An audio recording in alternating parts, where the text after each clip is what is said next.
para posterior protostomiados, tá certo? Tem animais diblásticos, duas estruturas, duas camadas, e triblástico, tá certo? Então vamos ver essas definições interessantes aqui, tá? Então, neurulação. Primeiro, características dos cordatas, tá certo? Surgimento do tubo neural, tá bom? Então lembra, tubo neural é ele, uma das características básicas do grupo dos cordatas, tá certo? E surgimento da minha mesoderme. Lembra que nós temos 3 folhas, são tá certo? Trifoliar. Temos o surgimento da minha notocorda e o surgimento do celoma, tá, pessoal? Estruturas essenciais para a formação do meu filo cordata, tá certo? E depois eu vou para o meu processo de organogênese, processo pelo qual o folheto embrionário dará origem a órgãos e tecidos construídos de cada animal. Então, organogênese vai construir os meus órgãos e vai construir os meus tecidos, tá certo? De todos os animais. Então, vamos lá. Primeiro, revestimento, folheto embrionário equinoderma, tá? Meu externo. Primeiro, revestimento externo. Epitélio de revestimento externo. Anexo de epitélio. Cristalino, não esquece. Esmalte de dentes. Lobo anterior da minha hipófise. Isso aqui é o responsável pelo revestimento externo, tá certo? Do meu folheto embrionário ectoderma. Do meu tubo neural, responsável tenho o cérebro, medula espinhal e os gânglios nervosos, tá certo? Não mistura gânglios nervosos com gânglios linfáticos. Então, são duas coisas bem diferentes, tá certo? São dois aglomerados de células diferentes, linfa e nervoso, tá certo? E eu tenho a minha mesoderme aqui, tá certo? A minha mesoderme, lembra que nós falamos da ectoderma, e agora na minha mesoderme eu tenho o epímero, tá certo? Que vai acarretar nesse dermátomo, tá? Do meu miótomo, do meu esclerótomo, tá bom? Então é a diferença. O meu dermátomo, então o nome já diz, derma, tá relacionado a quem? Pele, derme, tá? Miótopo está formado com a musculatura estriada, tá certo? E o meu esclerótomo está voltado para o esqueleto axial, tá, pessoal? Então não esqueçam dessas 3 estruturinhas básicas que vão originar toda a nossa estrutura presente, a nossa derme, estrutura muscular, e o nosso esqueleto axial, tá certo? E originaram tudo antes de que? Epímero. Depois do epímero, formou essas 3 estruturas: dermátomo, miótomo e esclerótomo, tá certo?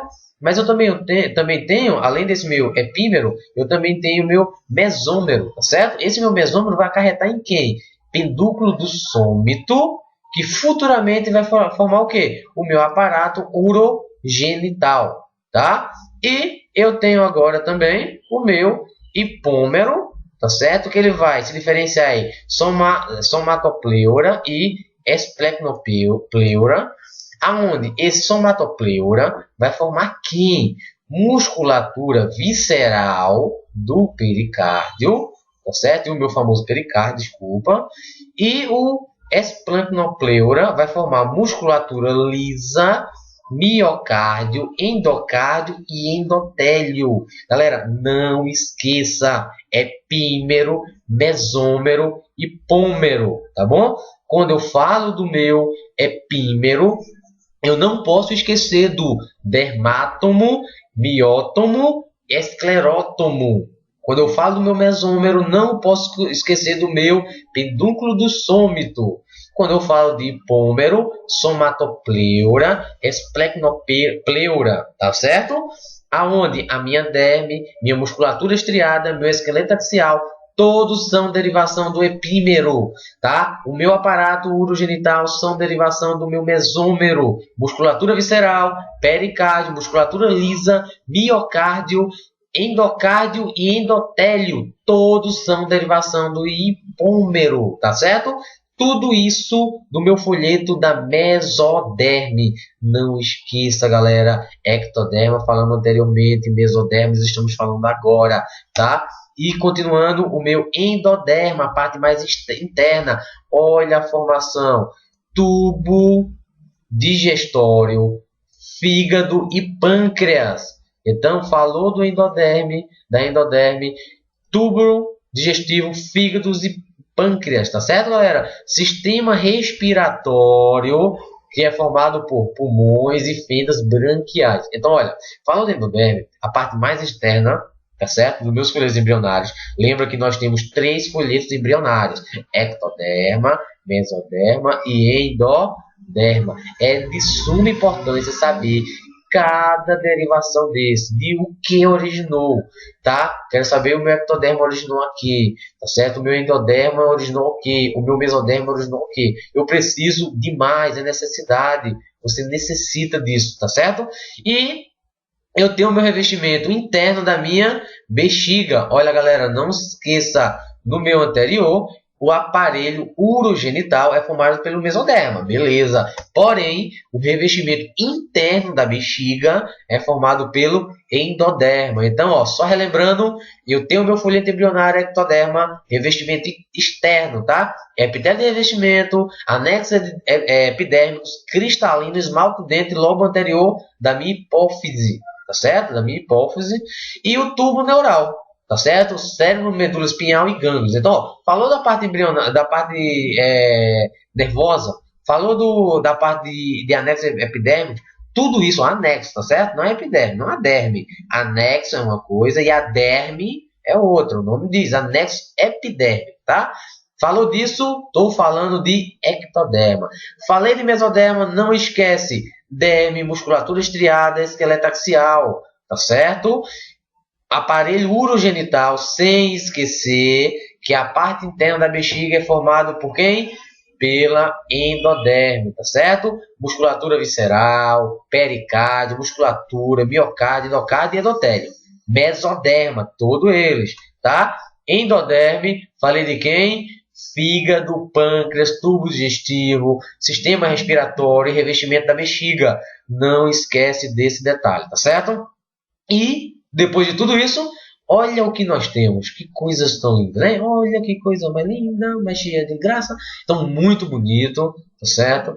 É nossa variação aí, nossas espécies, nossos seres vivos, alguns exemplos de animais, tá certo? Então, é essa variação que a embriologia acarreta, galera. É essa formação do meu óvulo, o espermatozoide, tá certo? Do óvulo e do espermatozoide, a junção dos dois, de várias espécies que nós acarretamos nesses indivíduos tão bonitos, tá certo? E não de uma forma tão variada, né? Há quem acha bonito, há quem acha feio, mas é uma forma incrível da natureza, é um presente mesmo, tá certo? E agora vamos ver esses anexos embrionários, né? Então, ó, entendemos por anexo embrionário as estruturas que se formam juntamente com o embrião. O nome já diz, se é anexo, está junto, tá certo? Do embrião. Então, destina-se à realização importantes papéis para ele, mas que se tornam inúteis após o seu nascimento, sendo então desprezados. Então, quantas vezes a gente já viu os animais, tá certo? Ao nascer, na vaca mesmo, o bezerrinho tá nascendo, e sai aquela placenta, e o pessoal pega aquela placenta e ou joga fora. Tem animais que se alimentam deles como fonte nutritiva, mas para essas placentas chamadas de anexos embrionários, um exemplo de anexo embrionário, tá? Ele vai ter função enquanto está o crescimento, enquanto a formação embrionária. Acabou o crescimento embrionário, o filhote nasceu, então deixa de ter essa finalidade do filhote e deixa de existir, é um anexo, não tem nada a ver com a embriologia diretamente, com a formação do indivíduo, ele vai auxiliar a formação do indivíduo, e algo que é de muita importância, tá?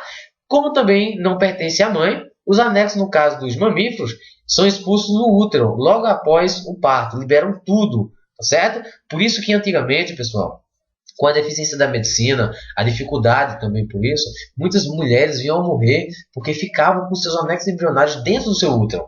Então, assim, o bebê nascia e os anexos ficavam dentro, tá certo? E aquilo causava infecções, vinha a causar várias doenças, né?